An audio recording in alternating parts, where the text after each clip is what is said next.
আজ আমি আপনাদের ভীষণ মজার একটা গল্প পাঠ করে শোনাব। গল্পটির নাম নাপিত পণ্ডিত, কবি সুকুমার রায়। বাগদাদ শহরের এক ধনীর ছেলে প্রতিজ্ঞা করিয়া বসিল, সে কাজীর মেয়েকে বিবাহ করিবে। কিন্তু প্রতিজ্ঞা করা যত সহজ, কাজটা তত সহজ নয়। সুতরাং কিছুদিন চেষ্টা করিয়াই সে বেচারা একেবারে হতাশ হইয়া পড়িল।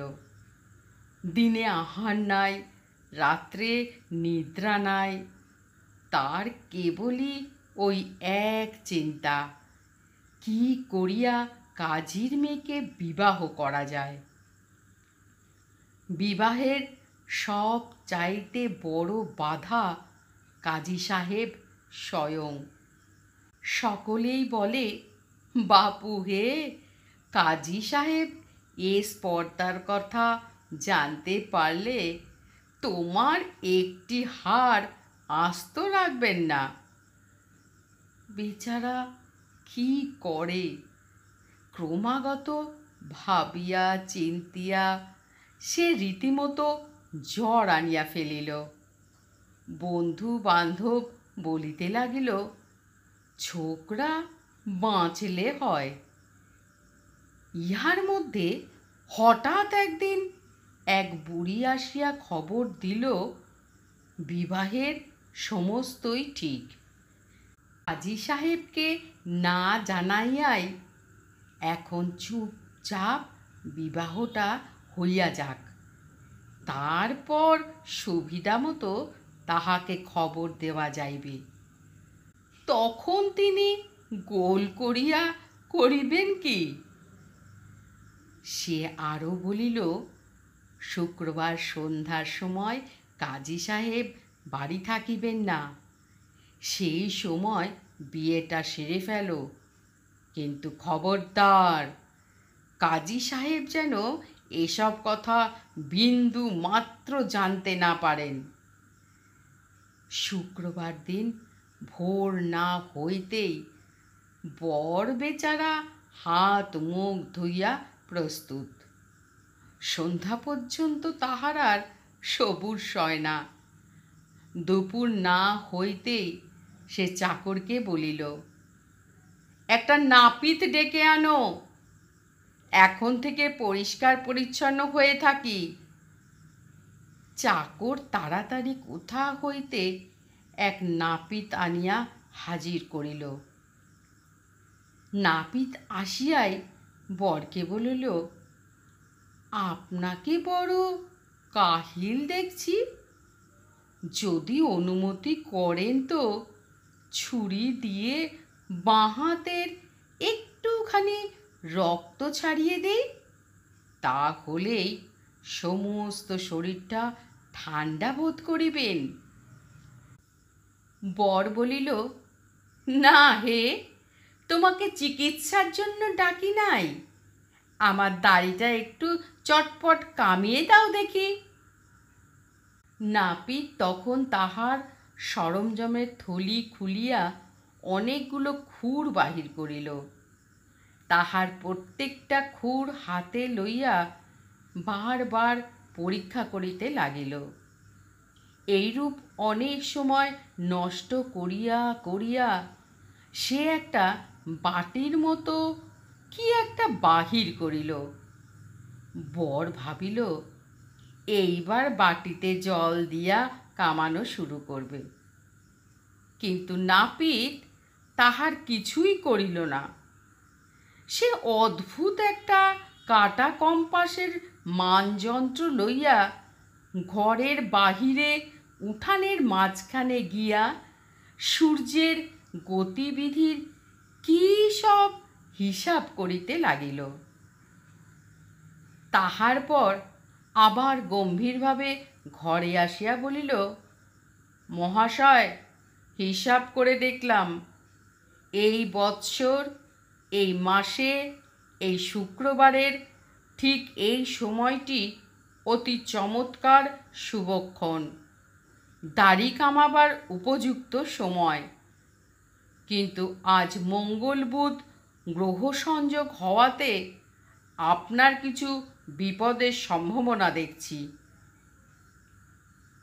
কাজের সময় এরকম বকবক করিলে কাহার না রাগ হয়? বিবাহার্থী ছোকরাটি রাগিয়া বলিল, বাপু হে, তোমাকে কি বক্তৃতা শোনানোর জন্য অথবা জ্যোতিষ গণনার জন্য ডাকা হয়েছে? কামাতে এসেছ, কামিয়ে দাও। কিন্তু নাপিত ছাড়িবার পাত্রই নয়। সে অভিমান করিয়া বলিল, মশাই, এরকম অন্যায় রাগ আপনার শোভা পায় না। আপনি জানেন আমি কে? আপনি কি জানেন যে বাগদাদ শহরে আমার মতো দ্বিতীয় আর কেউ নাই? আমার গুণের কথা শুনবেন। আমি একজন বিচক্ষণ চিকিৎসক। রসায়ন শাস্ত্রে আমার অসাধারণ দখল। আমার জ্যোতিষ গণনা একেবারে নির্ভুল। নীতিশাস্ত্র, ব্যাকরণ শাস্ত্র, তর্কশাস্ত্র এ সমস্তই আমার কণ্ঠস্থ। জ্যামিতি থেকে শুরু করে বীজগণিত, পাটিগণিত পর্যন্ত গণিত শাস্ত্রের কোনো তত্ত্বই জানতে বাকি রাখিনি। তার উপর আবার আমি একজন পাকা দার্শনিক পণ্ডিত। আর আমি যে সকল কবিতা রচনা করি, সমাজদার লোকের মুখে তার সুখ্যাতি আর ধরে না। নাপিতের এই বক্তৃতার দৌড় দেখিয়া ছোকরাটি ভীষণ রাগের মধ্যেও হাসিয়া ফেলিল। সে বলিল, তোমার বক্তৃতা শুনবার ফুরসত আমার নাই। তুমি কামানো শেষ করবে কিনা বলো, না করো চলে যাও। নাপিত বলিল, এ কি আপনার উপযুক্ত কথা হলো? আমি কি আপনাকে ডাকতে এসেছিলাম, না আপনি নিজেই লোক পাঠিয়ে আমাকে ডাকিয়েছিলেন? এখন আমি আপনাকে না কামিয়ে গেলে আপনার মান সম্ভ্রম থাকে কি করে? আপনি সেদিনকার ছেলে, আপনি এসবের কদর বুঝবেন না। আপনার বাবা যদি আজ থাকতেন তবে আমাকে ধন্য ধন্য বলতেন, কারণ তার কাছে কোনো দিনই আমার সম্মানের ত্রুটি হয়নি। আমার এ সকল অমূল্য উপদেশ শোনবার সৌভাগ্য সকলে পায় না। তিনি তা বেশ বুঝতেন। আহা, তিনি কি চমৎকার লোকই ছিলেন! আমার কথাগুলি কত আগ্রহ করে তিনি শুনতেন, আর কত খাতির, কত তোয়াজ করে, কত অজস্র বকশিস দিয়ে তিনি আমায় খুশি করতেন। আপনি তো সেসব খবর রাখেন না। এই রকম বক্তৃতায় সে আধ ঘন্টা সময় কাটিয়ে দিল। এদিকে বেলাও বাড়িতেছে, বিবাহের জন্য প্রস্তুত হইতে হইবে। কাজেই বর একেবারে সপ্তমে চড়িয়া বলিল, যাও যাও, তোমায় কামাতে হবে না। নাপিত অগত্যা তখন তাড়াতাড়ি খুর লইয়া কামাইতে শুরু করিল, কিন্তু খুরের 2-4 টান দিয়াই সে আবার থামিয়া বলিল, মশাই, ওরকম রাগ করা ভালো নয়। ভেবে দেখুন, জ্ঞানে, গুণে, বয়সে, সব বিষয়ে আপনি ছেলে মানুষ। তবেও বেশি আপনার যেরকম তারা দেখছি, তাতে বোধহয় আপনি আজকে একটু বিশেষ ব্যস্ত আছেন। এরকম ব্যস্ততার কারণটা কি জানতে পারলে আমি সমস্ত ব্যাপারটা বুঝে ঠিক ভালো মতো ব্যবস্থা করতে পারি। এই বলিয়াই সে আবার তাহার মানযন্ত্র লইয়া হিসাব করিতে লাগিল। যতই তাড়া দেওয়া যায় ততই সে বলে, এই হিসাবটা হলো বলে। তখন বেগতিক দেখিয়া বর বলিল, আরে ব্যাপারটা কিছু নয়, আজ রাত্রে আমার এক জায়গায় নিমন্ত্রণ আছে, তাই বড় তাড়াতাড়ি। এই কথা শুনিবা মাত্র নাপিত একেবারে মাথায় হাত দিয়া বসিয়া পড়িল। সে বলিল, ভাগ্যিস মনে করিয়ে দিলেন, আমার বাড়িতেও যে আজ 6 জন লোকের নেমন্তন্ন করে এসেছি, তাদের জন্যে তো কোনো রকম বন্দোবস্ত করে আসেনি। এখন মনে করুন মাংস কিনতে হবে, রাঁধবার ব্যবস্থা করতে হবে, মিঠাই আনতে হবে, কখন বা এসব করি, আর কখনই বা আপনাকে কামাই। বর দেখিল আবার বেগতিক। সে নিরুপায় হইয়া বলিল, দোহাই তোমার, আর আমায় ঘাটিও না। আমার চাকরকে বলে দিচ্ছি, তোমার যা কিছু চাই আমার ভাড়ার থেকে সমস্তই সে বার করে দেবে, তার জন্যে তুমি মিথ্যে ভেবো না। নাপিত বলিল, এ অতি চমৎকার কথা। দেখুন, হামামের মালিশওয়ালা জান্তুত, আর ওই যে কড়াইশুঁটি বিক্রি করে শালি, আর ওই শিম বেচে সাউলুত, আর আখের শাহ তরকারিওয়ালা, আর আবু মেকারেজ ভিস্তি, আর পাহারাদার কাশেম, এরা সবাই ঠিক আমার মতো আমুদে। এরা কখনো মুখ হারি করে থাকে না, তাই এদের আমি নেমন্তন্ন করেছি। আর এদের একটা বিশেষ গুণ যে এরা ঠিক আমারই মতো চুপচাপ থাকে, বেশি বকবক করতে ভালোবাসে না। একজন লোক থাকে, তারা সব সময়ই বকর বকর করছে, আমি তাদের দু চোখে দেখতে পারি নে। এরা কেউ সেরকম নয়, তবে নাচতে আর গাইতে এরা সবাই ওস্তাদ। জান্তুত কিরকম করে নাচে দেখবেন, ঠিক এই রকম। এই বলিয়া সে অদ্ভুত ভঙ্গিতে নৃত্য ও বিকট সুরে গান করিতে লাগিল। কেবল তাহাই নহে, ওই 6 জন বন্ধুর মধ্যে প্রত্যেকে কিরকম করিয়া নাচে ও গায় তাহার নকল দেখাইয়া তবে সে ছাড়িল। তারপর হঠাৎ সে খুর টুর ফেলিয়া ভাড়ার ঘরের চাকরের কাছে তাহার নিমন্ত্রণের ফর্দ দিতে ছুটল। বর ততক্ষণে আঁত কামানো অবস্থায় খেপিয়া পাগলের মতো হইয়াছে, কিন্তু নাপিত তাহার কথায় কানও দেয় না। সে গম্ভীরভাবে ঘরের হাঁস মুরগি, তরি তরকারি, হালুয়া মিঠাই সব বাছিয়া বাছিয়া পছন্দ করিতে লাগিল।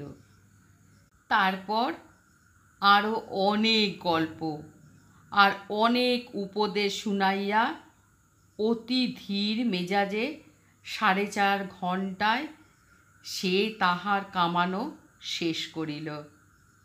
আবার যাইবার সময় বলিয়া গেল, দেখুন, আমার মতন এমন বিজ্ঞ, এমন শান্ত, এমন অল্পভাষী হিতৈষী বন্ধু আপনি পেয়েছেন, সেটা কেবল আপনার বাবার পুণ্যে।